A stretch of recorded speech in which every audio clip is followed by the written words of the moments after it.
はい、どうもこんにちは。本日はオーディオデッキを買いたいと思います。やはり私が個人的に好きなのは大画面で Apple CarPlay が使える Android ナビがいいかなと思いまして、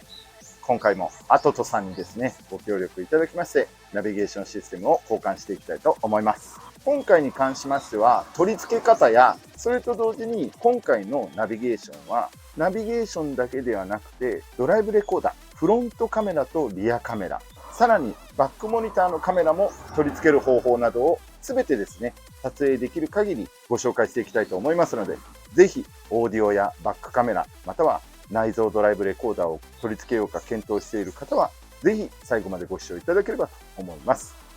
それでは参りましょう。レッツゴー。マーブラックノリオ TV 驚きを届けるちゃんたちの情熱どこまでもベーション。さあ、それでは早速ナビゲーションシステムを取り付けていきたいと思うんですけれども、今回取り付けるナビゲーションシステムはこちらになります。はい、こちらのですね、アトトさんの X10。そしてこちらのキットはですね、フロントのカメラとリアのカメラ、そちらが付いてるセットの X10 のナビゲーションシステムとなっております。そしてこちらは以前から持っていたんですけども、こちらはバックモニターのカメラのようで、どうやらですね、ちょっと詳しくはわからないんですけども、ドライブレコーダー用のリアカメラとバックモニター用のバックカメラ、映してる位置が違うので、どうやらね、2つあった方がいいようです。それなので、今回2つのカメラを取り付けようと思います。それでは中を開封してみましょう。開封しますと、マニュアルがありまして、このように入っております。こちらはですね、様々な配線関係とステーとボルトになります。結構配線いっぱいあるように感じるんですけども、よーく見てみると、ものすごいシンプルで、ものすごい少ないです。前回ね、M さんのワゴン R に X10 をつけたんですけれども、その時に感じたのは、ものすごい配線がまとまってますので、取り付けが通常のオーディオよりも半分ぐらいの時間で配線関係は済んじゃいます。ただ今回はフロントカメラとリアカメラを接続しますので、プラスアルファの配線があるんですけれども、おそらく他のオーディオと比べるとかなり配線が簡略化されています。そしてその他にドライブレコーダーのリアカメラ、さらにドライブレコーダーのフロントカメラがついております。こちらね、ガラスの真ん中につけて、ここのレバーでカメラの位置が上下調整できるようになってます。そして以前もお話ししましたが、通常のね、オーディオデッキのモニターの後ろ側って、この中に基板とかがいっぱい入ってるんですけども、アトトさんの X10 はスッカスカです。この中に配線を収めることができるので、ただでさえアトトさんのって配線が少ないんですけども、この中に収めることができるので、配線ギッチギチでオーディオが収められないとか、そのようなトラブルが非常になくなります。そしてこれを上に上げまして、さらにこの蓋を開けると、いよいよ本体がお出ましです。本体のユニットは裏側にするとこれだけです。今時の薄型テレビみたいな感じですよね。これだけに全てアンプとか基板なんかがセットになってます。あとは様々なカプラーをここに差し込むだけでつながるようになってます。非常に簡易的になっております。さあ、それではですね、なかなかオーディオを取り付けるとなると、配線がね、かなりややこしいというイメージが、マーブラも正直あります。ただ、こちらは本当にシンプルな配線になっておりますので、取り付けがだいぶ簡単になっておりますので、ぜひね、取り付けの時なんかもご覧いただければと思います。それでは参りましょう。はい、それではですね、デッキの取り外しを行いたいと思います。それではパネルを外しましょう。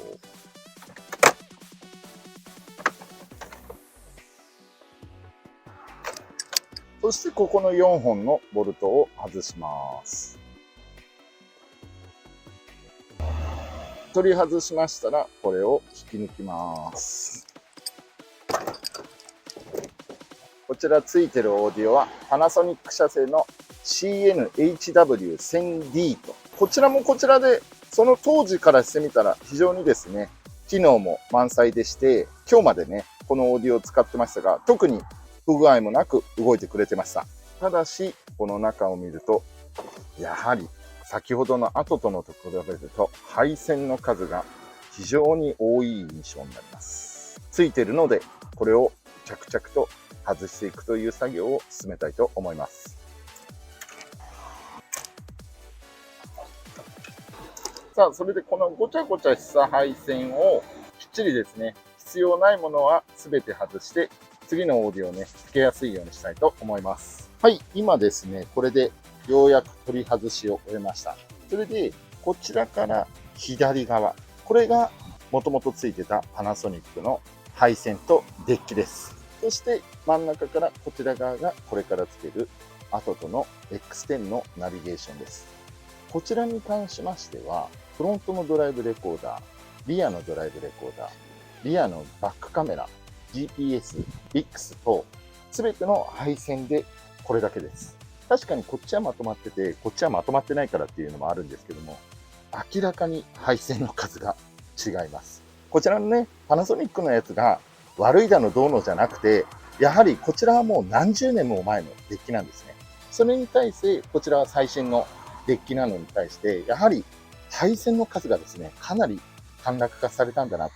思います。メーカーの違いというのもありますが、やはりおそらくパナソニックさんも今の時代で言えば簡略化されてるとは思うんですけれども、ものすごくアトトさんのナビゲーションは配線の数が簡略化されてます。そして取り付けも非常に楽なので、唯一大変といえばカメラの配線の引き通し、それだけが大変なんですが、それ以外は本当にほぼほぼカプラーオンだけなので、非常に簡単なので、これをね、これからつけていきたいと思います。そして車内の方はですね、あれだけあった配線がこれだけで終わります。もちろんね、純正の配線だけが残っている、そのような状況なんですけども、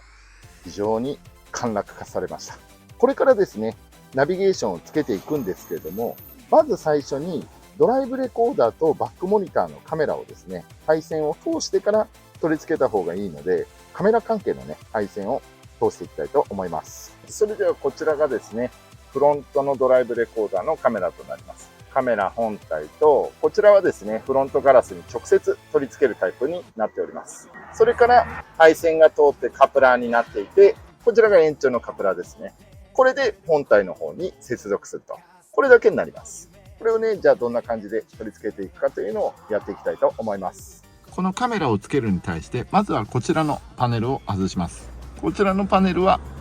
上のところから指を軽く入れて、こうやって横に広げるだけです。あとはこのように軽くグニグニやると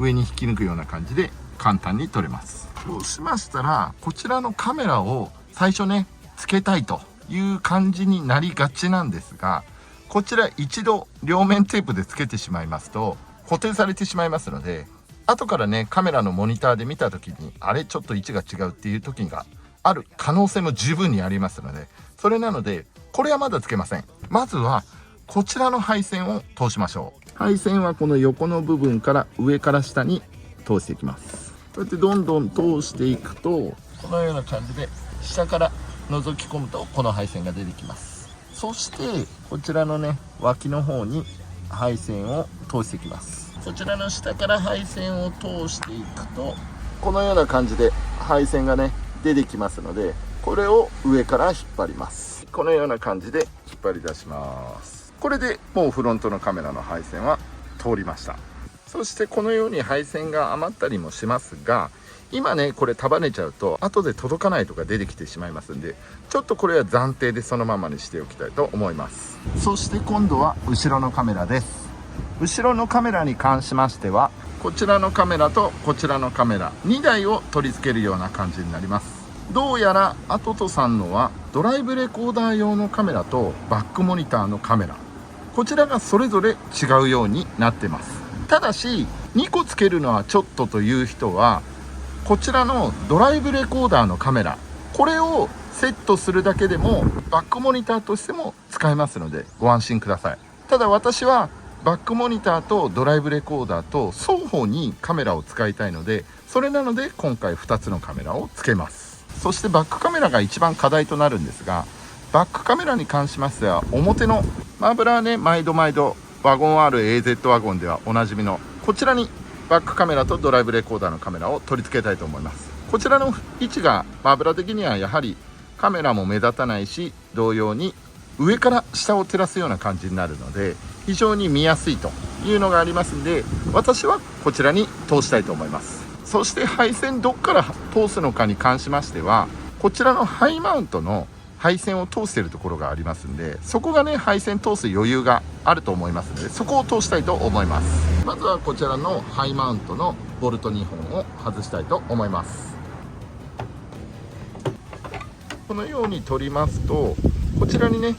配線を通す場所がありますので、こちらから配線を入れ込みたいと思います。こうやってね配線を入れ込んでいきます。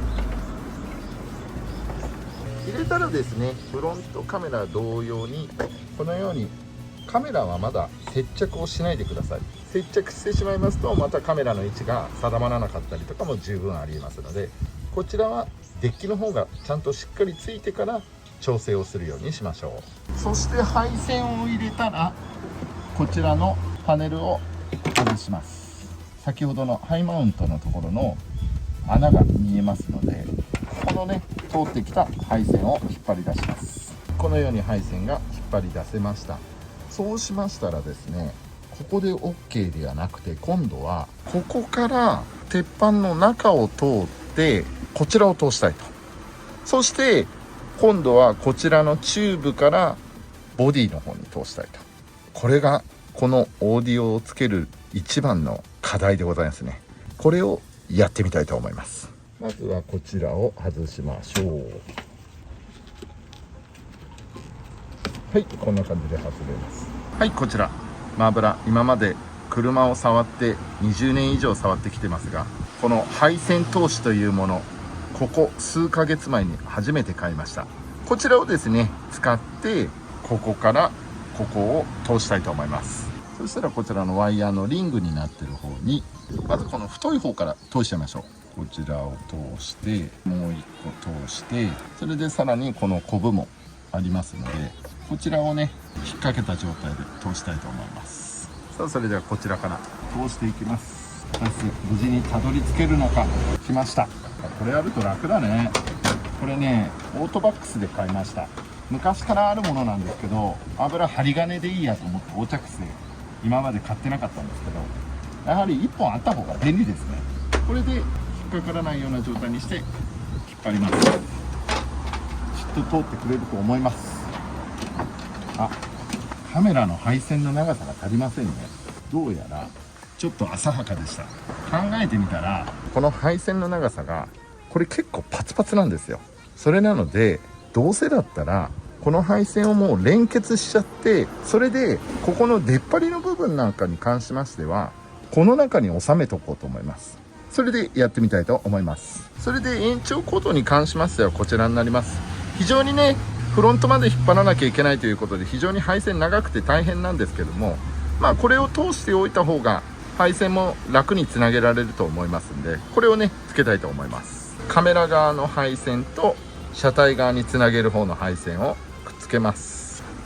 そうしましたら、ここからこちらのデッキの方につける配線をですね引っ掛けて、そしてここを通したいと思います。断線だけ気をつけてください。はい、通りました。そしたらこのワイヤーを外してひたすら引っ張ります。はい、これで開通しましたが、この端子の部分がここを通るというのは厳しいし、この長さからするとこのゴムのところで止まってしまいますんで、これはこちらのハッチの方でしまっておきたいと思います。その状態からその他の部分を通したいと思います。また同じくこの針金をまずは通します。あまり強引にやっちゃうとね断線するのでお気をつけください。できるだけ引っかからないように、引っかかりはしますんで、できるだけそれをほどいて入れてあげるようにしていきましょう。はい、ここまででいいと思います。こちらの2本がバック信号の紫の配線とアースの黒の配線なんですけども、こちらも車内に引き込まなきゃいけないので、この引き込んだ具合の長さ、それなんかも想定しておいてください。じゃないと後々届かないとかなってしまいますので、こちらはね延長すればいい話なんですけども、できれば綺麗につけるためには1本で延長せずにつけた方がいいと思いますので、ある程度の長さも想定しておいてください。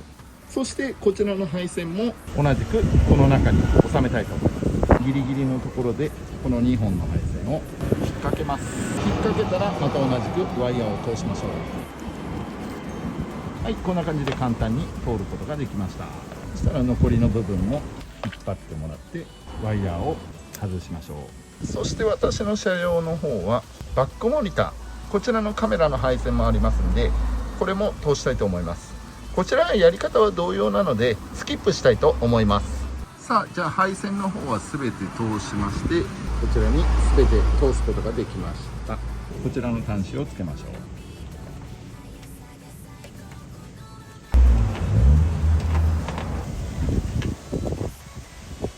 はい、次にこの配線をいよいよ車内の方に引き込みます。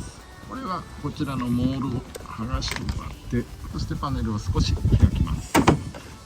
うするとここに隙間が出てきますので、ただ裏側にこういう爪が刺さってますので、これを最初に外しちゃいましょう。そうするとこのように開きますので、開いたらこの配線をここに通しましょう。今これで配線が通りました。ちょっとね、中分かりやすいように先通したんですけれども、こんな感じですぐのところに穴が開いてますので、ここからね配線を通すとこのように配線を持ってくることができます。はい、今やってたんですけれども、こちらのバックカメラのこちらの方が残念ながら通す時に折れてたみたいでですね、使えなくなってしまいました。なので今回はこの配線はもうカットして通さないです。後日ね、またこの配線を買い直して取り付けたいと思います。なので今回はこちらのドライブレコーダーの配線2本を通していきたいと思います。この白の配線がバック信号で、これはドライブレコーダーの時は使わなくても結構です。ただ今回はとりあえずドライブレコーダーとバックカメラを一緒にしますので、こちらをテールランプのところのバック信号の配線にかませたいと思います。そしてこちらの黒い配線はデッキの方に下のステップ周りを通って配線を通していきたいと思います。ちなみにこちらがテールランプのカプラーなんですが、バック信号はこちらの赤い配線になります。こっちの赤黄色ではありません。こちらの赤の配線となります。ここにバック信号の配線をつなぎます。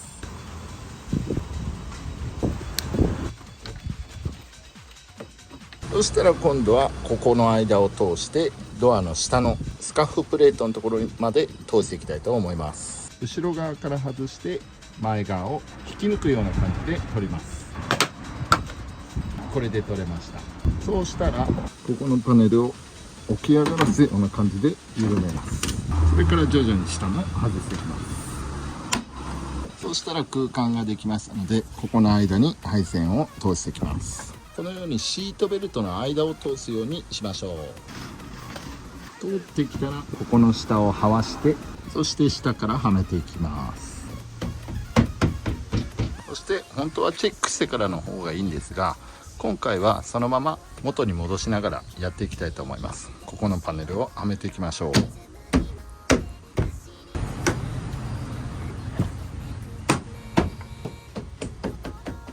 そしたら今度はセンターピラーのパネルを外します。これだけで取れます。そしてここの前側のパネルも外します。前側のパネルはこちらの発煙筒のところをまず外しましょう。そして外したらここをまた同じく起こします。そして最後に真ん中を外します。はい、これで外せました。そしたらまた同じく配線を通します。ポイントはシートベルトの土台の下に通すといいと思います。後ろのこのセンターのパネルからはめます。はめたら今度はこのセンターピラーのパネルを引っ掛けるような感じではめていきます。こんな感じです。こちらも引っ掛けるような感じではめていきます。上からはめていくといいと思います。はい、これではまりました。そしてまた同じく配線を通していってセンターのパネルをはめます。後ろの爪をこのセンターのパネルのところの下に入れましょう。入れたらはめていくだけです。そうしましたら先ほどのフロントカメラと同じくここのダッシュボードの中を通していくんですけども、非常に配線が余りますので、まずはデッキのところまでこの先端部を届かしてから余った部分をここで束ねるような感じにするといいと思います。今余ったので、これで余った部分をおおよそ自分が束ねて置いておきたい部分に束ねたコブをまとめておきます。そうしたら発煙筒のカバーをつけましょう。ここのクリップがだいたい車体側の方に外れてしまっているので、それを外してからここにはめてからパネルをつけていきます。ここにも爪があるので下からはめるような感じでつけていきます。そして最後に先ほどのクリップの部分を穴の位置を確認してはめます。そうするとバッチリ固定されます。いよいよこちらの配線関係も後とのデッキの配線と接続していきたいと思います。まず定番のね、こちらのこの配線をつけましょう。これはシンプルに同じ色の配線をつなぎ合わせるだけです。はい、これでおおよその配線がつながりました。まだこちらの配線などはつながっていないんですが、こちらはですね、後との Android ナビの方のオプションのパーツの配線の希望紙となりますんで、こちらはつなぐ必要がありません。あとはね、こちらはデッキの横のね、ステーの方にアースで取りたいと思います。続いてですね、こちらのアンテナをつけたいと思います。こちらのアンテナはこっちの四角いボックスの方に 4G のアンテナ1と 4G のアンテナ2、そして GPS のアンテナが内蔵されています。そしてさらにこちらに関しましては Wi-Fi アンテナとなっております。こちらは配線が非常に短いのでオーディオの後ろに設置するような感じになります。通し方に関しましてはこちらのピラーの方からこのカプラーを通していきます。ここの下の方につながっていて、これを引っ張り出します。そして通したらこのアンテナをまた同じくここの下から通します。このような感じで引っ張ってきます。そしたらあとはいよいよ本体の方にこのカプラーを挿していく感じとなります。このように配線をまずステーの中に通して、最初にこのステーを固定しちゃってもいいと思います。これでようやくこのデッキがつけられますので、ここにカプラーをつけていきたいと思います。これで全ての配線がつながったので本体につけていきます。やっぱりここのスペースがない分配線をここにしまい込めるので入れ込みはすっごい楽ですね。さあなんだかんだこんな感じで3点で止めるような感じになってます。それではですね、取り付けができまして1週間ほど経過いたしました。だいぶですね、取り扱い方に関しましても慣れてきました。そして一通り1週間使った中でなかなかいいですね、これ。まずね、音が非常にいいです。そして Apple CarPlay もつなげられまして、ドライブレコーダーなんかも今現時点でこういう風にですね、今レコーディングしている最中という風になっております。画質もですね、かなりいいです。まずフロントカメラをご覧ください。フロントカメラもですね、このように画質が非常に綺麗な状態となっております。ちなみに録画に関しましてはアプリを開きますと、このようにですね、高画質の映像とともにですね、もちろんマップの方も何キロ速度出していたかとか、日付や時間などももちろん記載されております。それと同様にフロントだけではなく、当然このように後ろもしっかりと録画されております。またですね、エンジンをかけていない時でも衝撃などを検知した時には事前に録画をしてくれていると、そのような状態になってます。非常にこの映像からでも見てわかる通り、非常に高画質だと思います。さらにバックモニターに関しましては、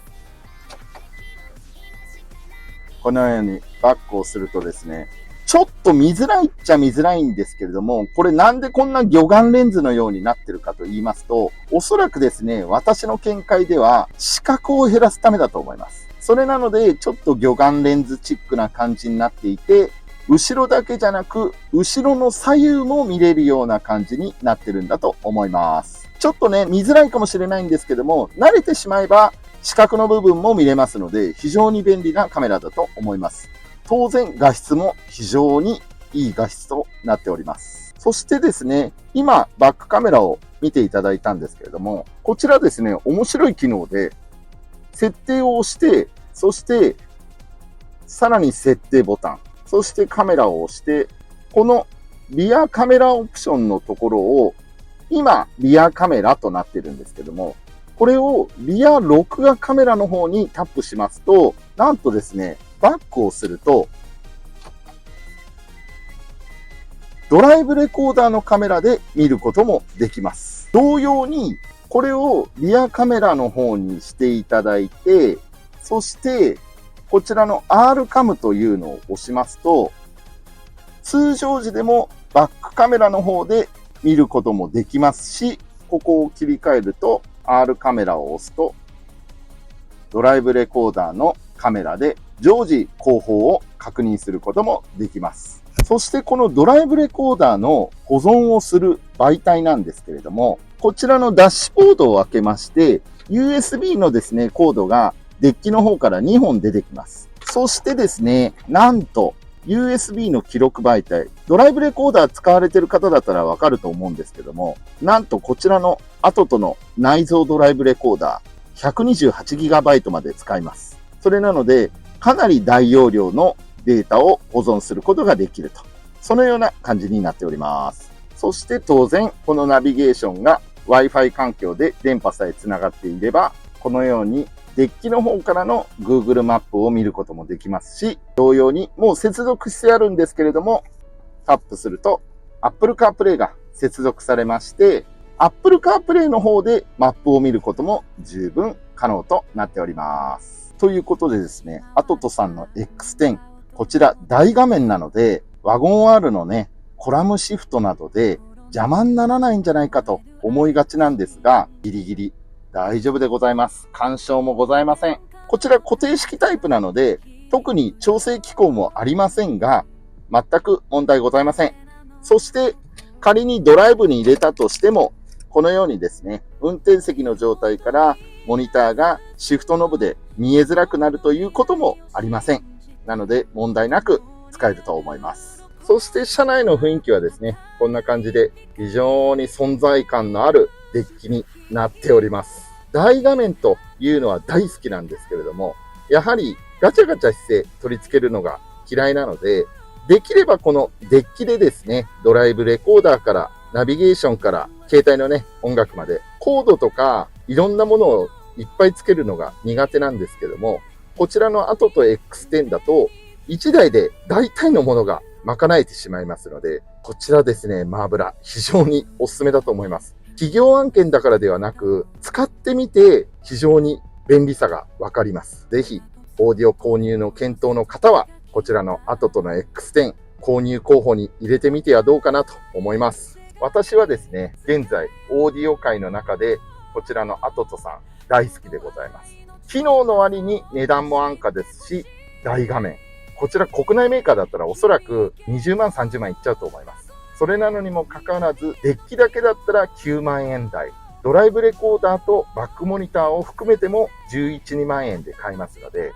ぜひですね、検討してみてはいかがかなと思います。また、概要欄の方にですね、特別クーポンを載せてありますので、本当に購入する方はそちらからですね、購入していただければ少しお安く買えますので、そちらからぜひぜひ購入をしてみてください。ということで、アトトさんの X10 でございました。この動画が良かったよと思いましたら、グッドボタンやコメントなど、ぜひぜひよろしくお願いします。またですね、他の動画もいっぱい出しておりますので、ぜひ他の動画も見るためにチャンネル登録をしていただければと思います。